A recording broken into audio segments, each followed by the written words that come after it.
con 4-5 progetti riusciremo a dare risposta ai giovani, alle persone che cercano lavoro, alle persone in difficoltà, agli studenti, quindi una grande opportunità per rilanciare i nostri territori, per andare a cancellare quelli che erano dei buchi neri storici come la caserma Salsa. Il sindaco e presidente ANCI a cospetto del ministro lo fanno attendere per alcune ore, ma lui non molla l'osso. Alle 14:30 finalmente il colloquio che ridisegnerà il futuro anche della città.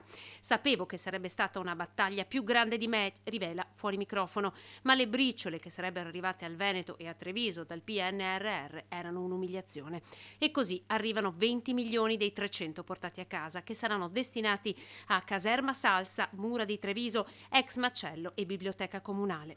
Per la Salsa, passata di recente dal demanio all'amministrazione, si tratta di una vera e propria rigenerazione. Ci sarà un hangar dedicato allo sport, un hangar dedicato alle start-up, uno spazio probabilmente per uno studentato, per le associazioni, un bosco urbano culturale, insomma le novità sono davvero tante. Idee chiare soprattutto per non farsi tradire dai tempi stretti, progetti già sulla carta.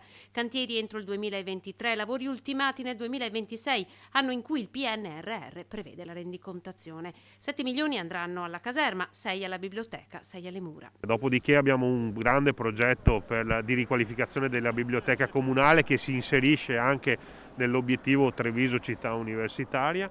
C'è il progetto di riqualificazione delle mura cittadine rendendole sempre più accessibili, vivibili e soprattutto a disposizione della comunità, e infine il progetto dell'ex macello che diventerà un centro di supporto per le persone in difficoltà. L'ex macello rinasce come centro di accoglienza che avrà anche il supporto di un ambulatorio medico.